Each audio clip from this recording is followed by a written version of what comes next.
Hello, hello, hello. This is the season finale of Cartel Crew. I am a little late, but hey, we're going to get it out there. Cartel Crew, season 3, episode 10, La Familia Forever.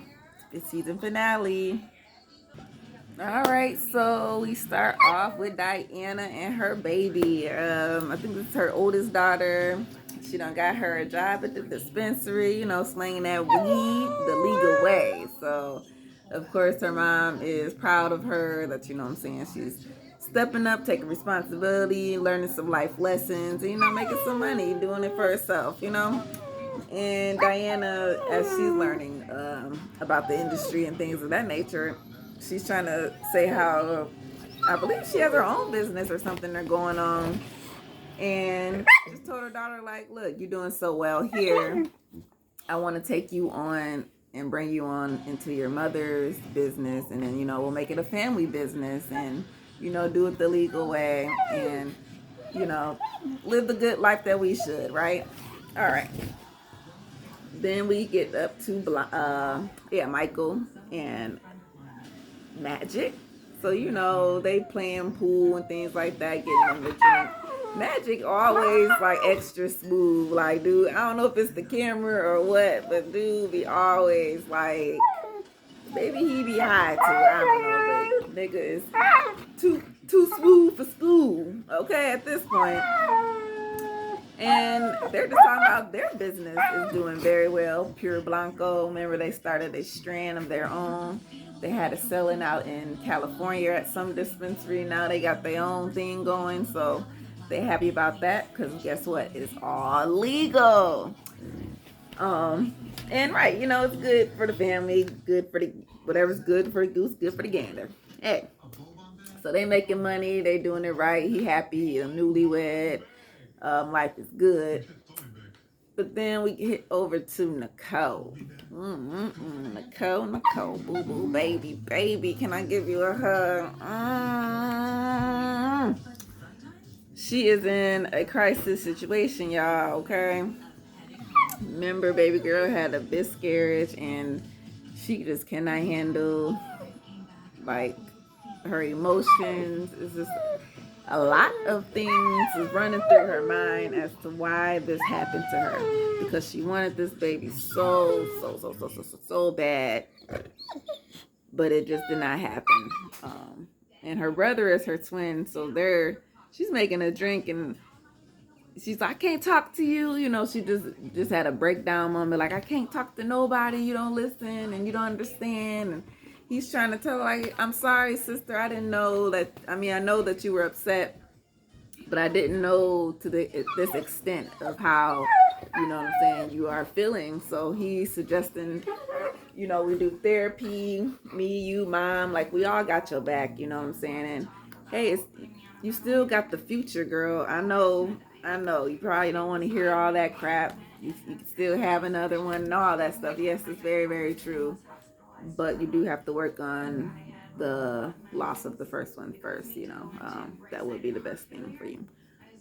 So I felt really kind of bad for her. Like, she's really, really going through, like Salome, Betty, oh my gosh, she was going through it with her situation. But Nicole, whew, child, this whole season, I don't even know, it's just a big emotional cry fest.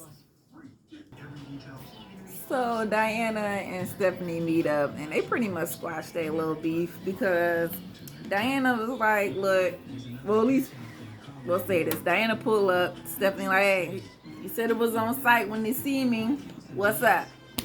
And Diana like, look, I ain't even on that. I was mad. So that's what that message came from. But I ain't that mad right now. I'm trying to be a grown up. All this back and forth bickering, he say or whatever, not even he say, she say, it's just a bunch of bull. I'm not with that no more, Stephanie. I'm trying to be a better mother. I got these 4 kids. I'm trying to be an example. My daughter's trying to do this. It's starting to work now. I'm investing in this business, so we're having a launch. I want you to be there. But I don't want no drama. Like, let's just squash this shit and just move on. So Stephanie like, all right, I see you, you know what I'm saying? I understand. You a mother, you want to do right for your children, la la la. So I'm going to back up and I'm going to, chill out. And basically, Stephanie realizes, of course, which she just fails to stop doing, which is starting mess over stuff that ain't got nothing to do with you. Like, you defending bitches on situations that ain't got nothing to do with you. So, in this situation, it was Marie. So you didn't have to do all that. She could have came to the wedding. Everything could have been fine. All you had to do was just sit there and be quiet like the rest of them. But no, Stephanie always got to pipe up and say something like, bitch, ugh. So we flip to Nicole. Now we go back to serious mode because Nicole is in therapy. She finally stepped up to get some help. And, in this therapy session, all the girls are opening up about, their own situations, what happens to them. And that gave Nicole her little outlet to kind of let some things go. And it's good to see that she's getting some help. And, I don't want to rub no salt into nobody's wounds. Just like the doctor said, they heard it all. You can have another one. It's okay. This and that, like all that stuff. I'm sure they don't want to hear. They heard it plenty times over and whatnot. So we just hope that, Nicole can come to terms with her situation, her grief, and, go ahead and move on with your life and be healthy and, have another one. You'll be all right, girl. So the whole crew gets together for Miracle Leaf. Diana done bought the whole thing for her daughter. Well, a piece of the company or whatnot, or a store. We'll say a store. And it's going to be hers, so that her family can just be on the straight path. Everybody was getting along. Kat, she brought up the fact, like how was Washington D.C. I didn't get a chance to go. So what was up? Everybody said it was great. It was a good trip. It was wonderful. They got to meet a lot of good people, and they got to help the community and whatnot. And Marie brings up Eddie, like, that nigga flipped the fuck out. And she's like, what he done did? And she like, yeah, we watched the show, like the first episode, and they started showing that documentary stuff. He got mad and he went at the James. James is the executive producer of the show. And I ain't like when I heard about all that. Eddie, you ain't on my good list no more. Well, you ain't on my you look good list anymore. Let's just say that. Anyways, yeah, and she's like, dang, he didn't even say nothing, but hey, I ain't want them to air that stuff about the documentary either. So, boom, we both in the same boat. How about that, Eddie? Like, I ain't forget that fool. He should be bad. Cat don't give a fuck. So, Salome, she got to talk to Yvette because Yvette's there, and she's like, I ain't expect to see you here. And she's like, oh, what? Okay, we'll let that slide for now. Whatever, we'll talk. So they do talk. And they like, Salome was like, look, you ain't been there for me. I thought you was going to be a better roommate, a better friend. And Yvette like, girl, I was there for you. Everybody else was gone. I was always here for you. Your shoulder to cry on and all that. But you the one, yelling at me and this and that. And Salome basically acting like she don't remember whatever she did. Yvette acting like she don't remember whatever she did. So in the midst of frustration, Yvette said, you know what? This conversation is done, dead. Finito. I don't want to talk no more. You done arguing, I'm done arguing. We're just going to leave it at that. And Betty like, for real? That's how we going to be? And she like, yeah, because I'm already mad at you. And you trying to play me right now. So, nope. It is what it is. Squash it, beef. We ain't got to argue about it no more.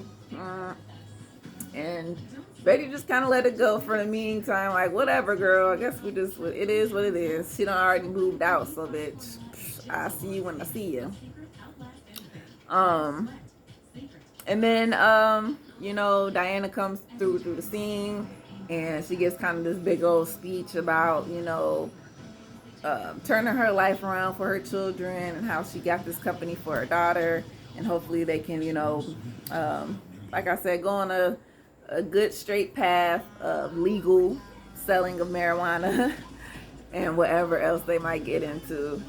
And, just do the right thing and not go to jail. That's pretty much all they trying to do. Is don't be like your parents and be out in the streets. Get a good job, make some money, and make something of yourselves, okay? And also, Tattoo Baby, her and Salome squashed their beef. Because remember, she didn't go on the trip, her nor Stephanie. And she just wanted to tell her, like, look, I had my own issues with death and gun violence and whatnot. It might not be on the same level as yours, but I do sympathize. It's just, I'm so used to it. It just doesn't affect me as it would affect somebody else. And they kind of just came to terms on that and squashed their beef. So that was all good. So Kat has a little small gathering to show off some of her paintings at her shop.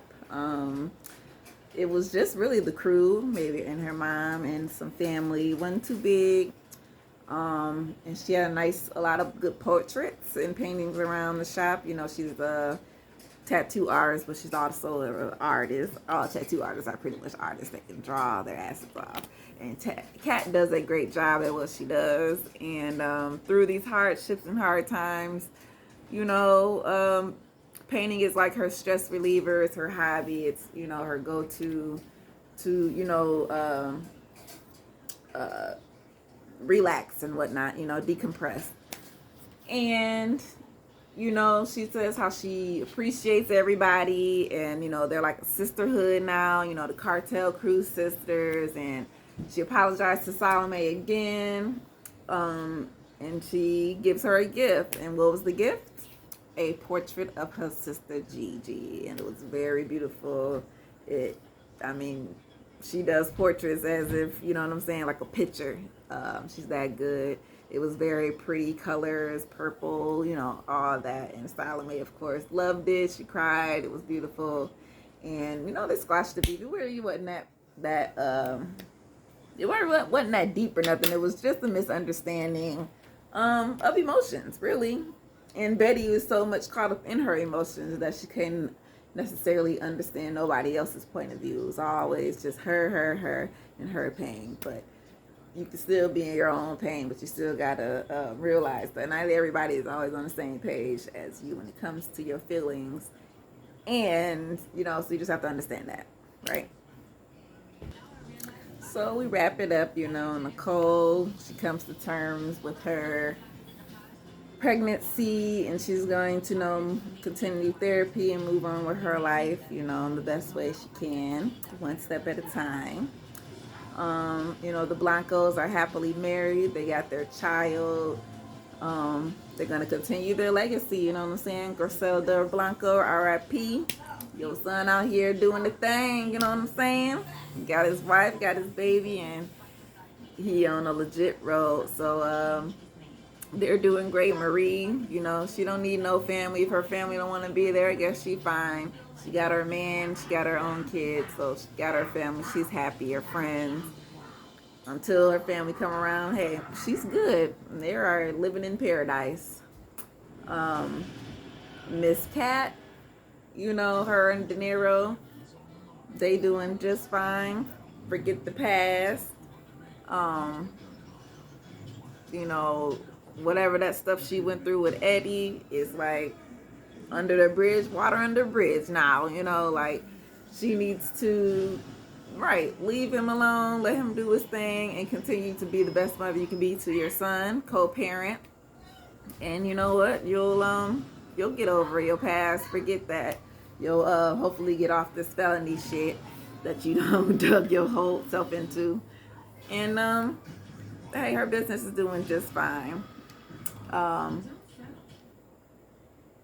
And who else is left? Let me get back to the show. Oh yeah, it was Salome, Miss Betty. She's still out here fighting for justice for Gigi, in this gun violence life. She's still pushing. We got Diana out here doing a thing. I guess Stephanie doing a thing. They ain't even really give them no outro, but we assume life is good for them. Dun dun dun. Woo! So that was Cartel Crew season finale. And guess how we end this? With a huge cliffhanger. Marie got a phone call. Drake, you guys need to cut it out. Rocky. Sorry. Marie sitting there, you know, good old day, get a phone call. Hey, what's up? Oh, for real? What? What?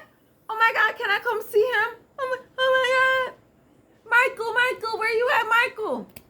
Like, what's going on? What's going on? I just got a bad news. My sister just called me. It's my dad. Something bad happened. Man. And that's how we ended the big ass cliffhanger. So, hey, we're going to get to season 4, I think. What is it? Well, this is season 3. So, we're going to get to season 4. Hey, we get to meet Marie family. Finally. Okay, Sister Love. I guess she probably going to be the first one to pop up. And then we get all into the book. Okay. Yep. So that was the season finale. It wasn't really much to this episode. Everybody is doing the thing. They all living happily ever after. Justice for Gigi on Salome's side. Gun violence over here. Relationships is good. We got newlywed love, honeymooning. The kids is great. Right. So that was it. I guess we'll have to catch y'all for season 4. Maybe they'll have more drama, a little bit more Stephanie versus everybody. I don't know about this Yvette character. I think she was on here for clout. And, you know, see how Nicole doing with her life. And, you know, the newlyweds should be good. And all the rest of the crew. All right, then. Peace out. Cartel Crew season finale. Wasn't too much, but I gave you a little something. All right, VH1. Peace out.